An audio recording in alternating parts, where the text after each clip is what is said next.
사랑하고 축복합니다. 우리 예수님을 사랑하시는 분만 크게 아멘 합시다. 예수님이 지난주 설교처럼 우리의 삶의 모든 문제의 해결책, 답되심을 믿으시는 분만 아멘 합시다. 주님이, 예수님이 오늘도 우리에게 정답되어 주실 줄 믿습니다. 사도행전 강해 설교를 진행하고 있습니다. 시간 은혜로 따라오시는 여러분, 하나님이 은혜 주실 줄 믿습니다. 벌써 5번째 시간인데요, 지난주 우리는요, 그 외아들 우리 주 예수 그리스도를 믿사오니, 이 고백을 통해 우리의 믿음의 대상, 우리의 예배의 대상 예수님이 누구신지, 그 예수님의 정체성에 대해서 함께 살펴보며 은혜를 나눴습니다. 근데 오늘부터요, 그 다음 줄 예수님께서 무엇을 하셨는지, 그 예수님의 생애와 사역에 대한 고백을 함께 살펴보려고 합니다. 특별히 오늘은요, 예수님의 탄생, 그리고 우리 예수님이 이 땅에 오심에 대한 고백인데요, 살펴보기에 앞서 먼저 한 목소리로 읽기를 원하는데요, 여러분 찐한 글씨만, 이는부터 읽는 거예요. 함께 읽습니다. 시작. 이는 성령으로 잉태되어 마리아에게 나시고. 아멘. 예수님의 나심, 예수님이 이 땅에 오심을 신학적인 용어로, 여러분 어디 가서 좀 있는 척 하세요. 뭐라고 하냐? 인카네이션, 성육신이라고 합니다. 여러분 질문 하나 드릴게요. 여기서 성자는 한자로 어떤 성자이겠습니까? 교회 생활을 하다 보면요, 성자가 들어있는 말을 많이 만나게 돼요. 예를 들면 성경, 성전, 성도. 여러분 성경은요, 거룩할 성자를 따서 거룩한 경전이에요. 성전은요, 이곳, 즉 거룩한 전입니다. 성도 여러분이지요. 여러분은 거룩한 물이에요. 이처럼 많이 사용하는데요, 죄송하지만 성육신의 성자는 거룩할 성자가 아니라 보다시피 이룰 성입니다. 그래서 직역하면 육신이 되었다, 육신이 되셨다라는 뜻입니다.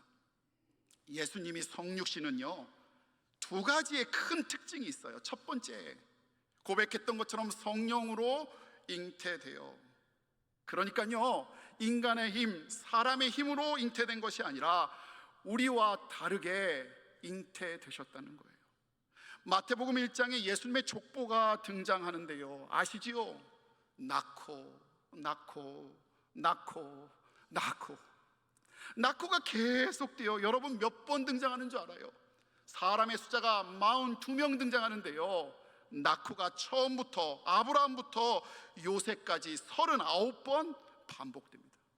그런데 흥미로운 건 맨 마지막에 16절에요 갑자기 아버지가, 어머니가, 부모님께서 자식을 낳아야 하는데, 보세요, 16절에 주어가 바뀌었어요. 동사가 달라졌어요. 누가 주어예요? 16절 보세요. 마리아에게서 그리스도라 칭하는 예수가 나시니라. 앞에서는 다 낳고였는데요, 16절에만 예수가 나셨대요. 여러분 누가 주어지요? 국어 성적이 별로 안 좋으셨나 봐요. 누가 주어예요? 예수님이 스스로 나신 거예요. 이는 예수님이 우리와 다르게 18절의 고백처럼요, 성령으로 잉태된, 바꿔 말하면 예수님은 100% 하나님이심을 보여주는 증거예요. 여러분 두 번째요, 특징이 있어요. 동시에 예수님은 우리와 똑같이요, 아기의 모습으로 태어나셨어요. 짜자잔 하고 큰 어른으로 나타나신 게 아니고요, 말 못하고 스스로 가누지 못하는 갓난아이, 그 모습으로 예수님이 태어나셨다고요. 배고픔도 피곤함도 아픔도 졸림도 우리에게 동일하게 느끼시는 인간의 모습으로 태어나신 거예요. 여러분, 가장 높으신 하나님이요, 가장 낮은 이 땅에 전능하신 하나님이 연약한 아기의 모습으로 우리와 동일하게, 그러니까 예수님은 100% 사람으로 태어나신 거예요. 성육신을 정리하면 예수님은요, 그래서 100% 하나님이시며 100% 사람이십니다. 믿으시지요? 여러분, 질문할 수 있어요. 그럼 왜 예수님 성령으로 잉태되셨는가? 여러분, 스캔들 같잖아요. 처녀가 애를 뺐어요. 처녀가 아이를 가졌다니까요. 어떻게 믿어요? 이거 복음 전파의 걸림돌 같지 않아요? 여러분, 잘 들어보세요. 한 남자 성도님께서 아내의 강력한 권유로 교회에 나오시기 시작했답니다. 얼마나 낯설고 어색해요.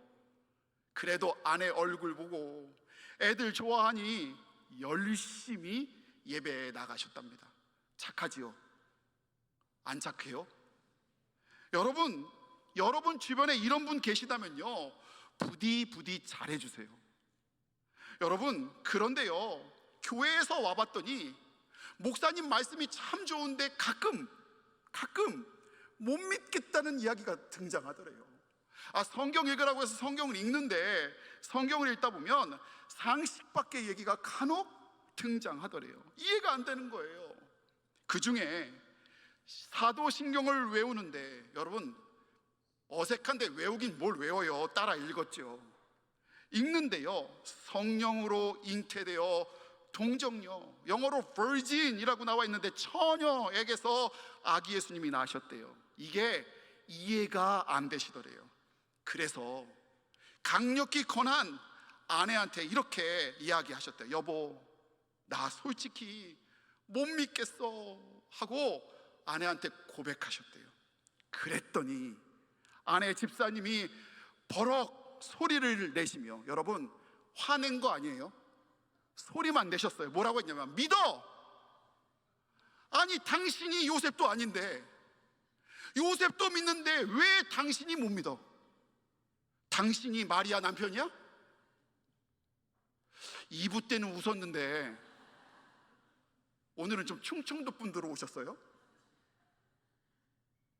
여러분, 마리아 남편 요셉도 믿는데 당신이 왜 못 믿어? 맞는 말이긴 한데요, 사실 예수님이 성령으로 잉태됐다는 것, 세상으로 따지면 스캔들 같은 이야기, 이걸로 우리의 주님 예수님이 태어났다는 것, 이게요, 상식으로 이해하기 어려운 부분이면 분명한 것 같아요.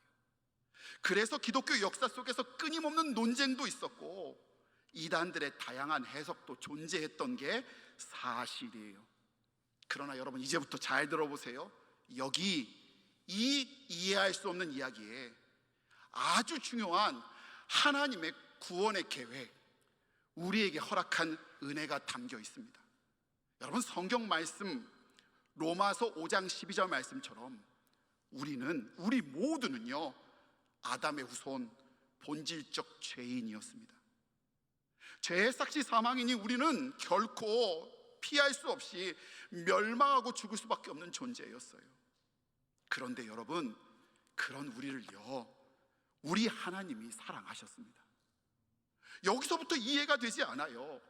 세상은 잘하는 사람, 훌륭한 사람, 선한 사람을 사랑하라 하는데 하나님은요, 죄인된 우리를 사랑하셨다는 거예요. 하나님이요. 게다가 중요해요. 여러분, 우리에게 찾아오라고도 말씀 안 하시고요, 가장 높은 곳에서 가장 낮은 곳으로 찾아오셨고, 그리고 가장 크신 하나님이 가장 연약한 아이의 모습으로 찾아오신 거예요. 여러분뿐만 아니라 우리의 죄를 대신 지시기 위해 흠 없는 어린 양이 주님이 되신 거예요. 여러분, 잘 생각해 보세요. 만약 예수님이 성령으로 잉태되지 않으셨다면, 그래서 우리와 같은 죄인의 모습으로 오셨고 죄의 후손이셨다면, 예수님은 우리를 위한 흠 없는 어린 양, 구원자는 될 수 없으셨어요. 여러분, 그래서요, 이해되진 않지만, 이해할 수 없지만 우리를 살리시기 위해 그 이해할 수 없는 사랑을 보여주신 것입니다. 여러분, 기억하시고 명심하세요. 우리가 하나님을 믿는다는 것은요, 하나님의 모든 것을 우리의 생각으로 다 이해한다와 동의어는 아닙니다. 하나님은 분명 우리에게 지성을 주시고 이해할 수 있는 힘, 이성을 주신 분 맞고요, 사용하시는 것을 권하시는데요, 그러나 때로는 주님은요, 우리의 이성과 이해 밖에서 역사하시는 하나님이시고요, 상식을 넘어, 이치와 이해를 넘어, 한계를 넘어 하나님은 우리를 구원하신 하나님이신 줄 믿습니다. 여러분, 이게 중요해요. 주님이 뛰어넘었으니 저와 여러분이 구원받았어요. 상식으로 하면 저와 여러분 중에 누구 한 사람도 구원받을 수 있는 사람이 없어요. 여러분, 그 이해를 넘어서시는, 지성을 넘어서시는, 한계를 넘어서시는 주님을 붙잡으시는 여러분 되시기를 원합니다. 그래서요, 복음주의 설교가 존 스토트 목사님은요, 하나님이 이 예수님으로 인해 전능의 정의를 바꾸셨다 말합니다. 여러분, 전능이 어떤 뜻인가요? 힘이 있다, 온 힘을 가지고 있다, 온 능력을 가지고 있다는 뜻 아니에요. 그래서 고대 구약시대에는요, 전능한 하나님이라고 하면 모든 능력을 가지고 있기에 우리를 심판하고 판단하실 수 있다고 생각했고, 하나님은 무서운 하나님, 가까이 할 수 없는 하나님이 전능한 하나님의 뜻이었답니다. 그런데요, 그런 하나님이요, 찾아오신 거예요. 예수님의 모습으로 찾아오신 거예요. 두려워할 하나님이, 예수님이 가장 높은 곳에 계셔야 할 분이 가장 낮은 곳으로 찾아오시고, 가장 선하시고 가장 크신 분이 가장 악하고 어리석은 우리를 위해 죽으심으로 그 전능의 뜻을 바꾸신 거예요. 여러분, 어떻게 뜻이 바뀌었냐? 여러분, 사랑할 수 없는 대상을 사랑하는 게 전능이고요, 여러분, 용서할 수 없는 대상을 용서하는 것이 전능이래요. 주님이 전능의 하나님이심을 저와 여러분이 믿고 이해와 한계를 넘어 주님의 사랑 가운데 붙들리는 크신 은혜가 있기를 소원합니다. 그럼 이젠 반대로 한번 질문해 볼까요? 그러면 예수님은 왜 우리와 똑같은 나약한 인간, 아기 예수님으로 오셨을까? 여러분, 여러 가지 이유가 있지만 이런 이유가 제게는 큰 은혜로 다가와요. 여러분, 잘 들어보시고 고민해 보시고 속으로 답해 보세요. 질문이에요.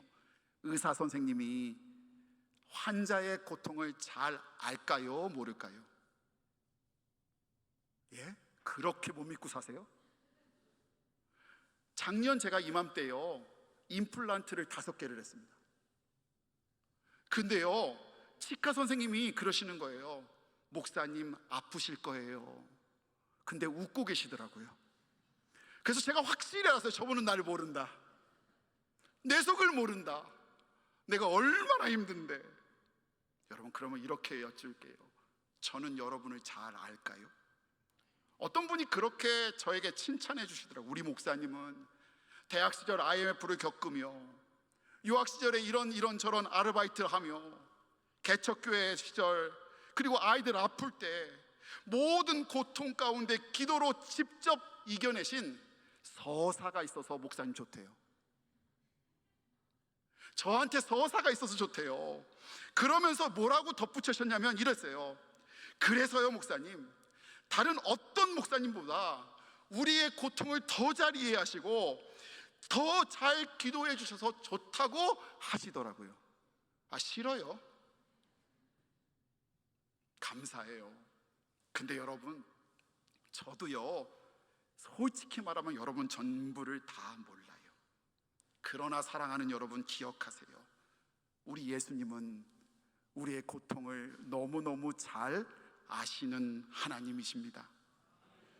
아기 예수님으로 태어나셔서 배신당하시고 버림받고 조롱당하시며 십자가에 극한 육신의 고통을 당하시고 또 우리의 죄를 짊어지시느라 하나님 아버지와 단절하는 영적 고통까지 당하시는, 그 모든 고통을 다 겪으신 우리 주님이요, 우리의 고통을 누구보다도 다 아셔요.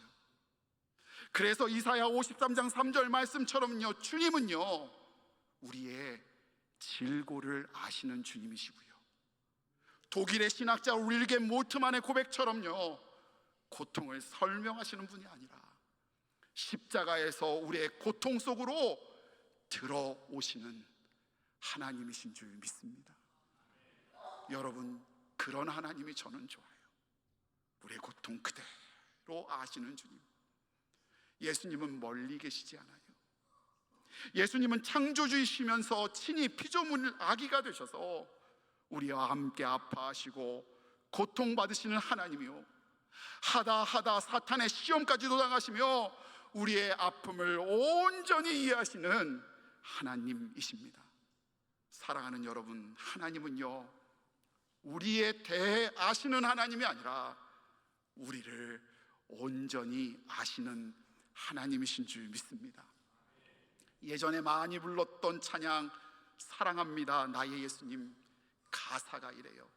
크게 두 부분으로 나눌 수 있는데, 앞에 부분은요 우리 고백이고요, 뒤에 후렴은 예수님의 반응, 리액션이에요. 가사가 이래요. 사랑합니다 나의 예수님, 사랑합니다 아주 많이요, 사랑합니다 나의 예수님, 사랑합니다 그것뿐이에요. 주님이 이렇게 리액션 하세요. 사랑한다 아들아. 뭐라고요? 내가 너를 잘 아노라. 사랑한다 내 딸아. 내게 축복 더하노라. 아멘. 여러분, 지금 여러분의 상황과 마음과 형편을, 여러분의 기도 제목을 내가 너를 잘 아노라 말씀하시는 그 주님이 아시는 줄 믿습니다. 여러분, 우리 주님이 저와 여러분을 아세요. 아픔을 아시고요, 연약함을 아세요. 그리고 사랑하고 축복하세요. 여러분, 이 예수님으로 인해 우리가 그 사랑 붙잡고 세상을 넉넉히 이기길 원합니다. 두 질문의 공통점을 찾으셨어요. 왜 성령으로 잉태되었는가? 왜 어린아이로 잉태되셨나? 동일한 답을 찾게 돼요. 우리 때문에, 우리를 살리시기 위해. 여러분, 다시 한번 사도신경으로 돌아갈까요? 우리 사도신경 이는부터 다시 살아나시며까지 한 목소리로 고백하며 함께 읽어보기를 원합니다. 함께 읽습니다. 이는 성령으로 잉태되어 동정녀에게 나시고 본디오 빌라도에게 고난을 받으사 십자가에 못 박혀 죽으시고 장사한 지 사흘 만에 죽은 자 가운데서 다시 살아나시며 아멘. 여러분, 이상하죠? 뭐가 이상하냐고요? 저는 저 사도신경을 고백할 때마다 너무너무 이상해요. 여러분 보세요. 이 믿음의 고백 속에 빠져있는 게 있지 않아요? 예수님의 생애 동안 복음서에 분명히 기록되어 있던 예수님이 하셨던 수많은 기적들이요, 사도신경에 단 한 글자도, 단 한 줄도 기록되어 있지 않아요. 아셨어요? 하셨어요? 귀신을 내쫓으시고요, 수많은 병자들을 고쳐내시고요, 심지어는 죽은 자를 살리시고 풍랑을 잠잠케 하셨고요, 보리떡 5개와 물고기 2마리로 기적을 베푸셨어요. 그런데 그 모든 복음서에 기록된 예수님의 기적의 내용들이요, 정말 한마디도요, 한 글자도 사도신경에 고백이 되지 않아요. 쓰여있지 않아요. 왜죠? 왜인 것 같아요?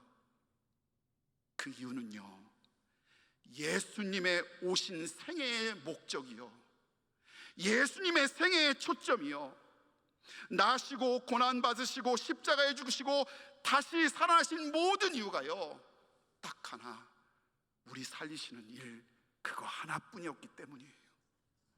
그래서요, 마가복음 10장 45절은 한마디로 이렇게 고백해요. 여러분 함께 고백하며 읽기를 원합니다. 시작. 인자가 온 것은 섬김을 받으러 함이 아니라 도리어 섬기려 하고 자기 목숨을 많은 사람의 대속물로 주려 함이니라. 아멘.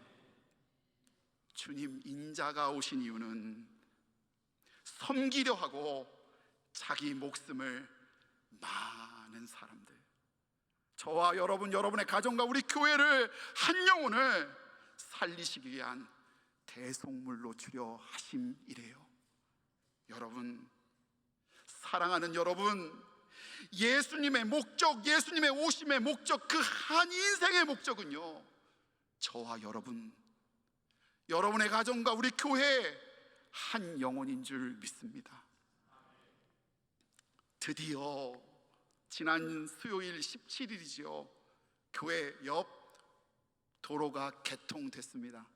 얼마나 기도하시며 얼마나 애쓰며 수고하셨어요. 정말 하나님이 하셨습니다. 여러분, 하나님께 영광의 박수 돌릴까요?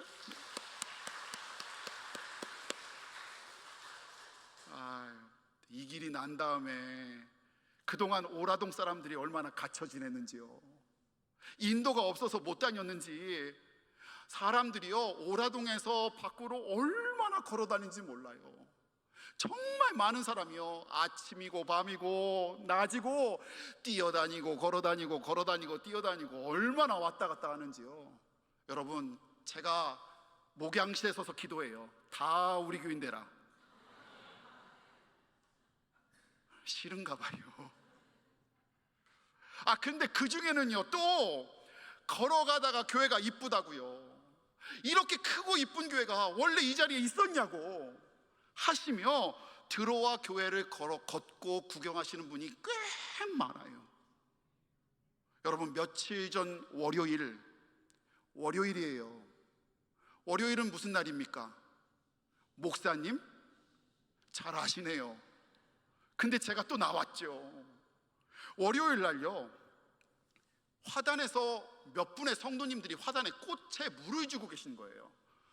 꽃에 물을 주시는데 어떤 분이 꽃인지 어떤 게 꽃인지 모르겠더라고요. 얼마나 아름답게 섬기시는지요. 그래서 제가요, 물 2병 들고 내려가 가지고요, 물 한 잔 드시고 하세요 하면서 이야기를 나누고 있었어요. 그런데 한참 얘기를 나누고 있는데 갑자기 어디서 오셨는지 진짜 호련히 50대 중반의 한 남성분이요, 갑자기 그 앞에 나타나셨어요. 그리고요, 여러분, 갑자기 그분이 눈시울을 붉히시는 거예요. 제가 그때 알았어요. 여러분, 40 넘은 남자가 울잖아요. 추해요. 매주 우는 목사님도 계시는데요, 50 중반의 어떤 남자분이 우시는데요, 적잖이 당황스럽더라고요.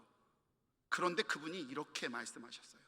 학창시절 기상청 옆 제주중앙교회를 2년 다녔습니다.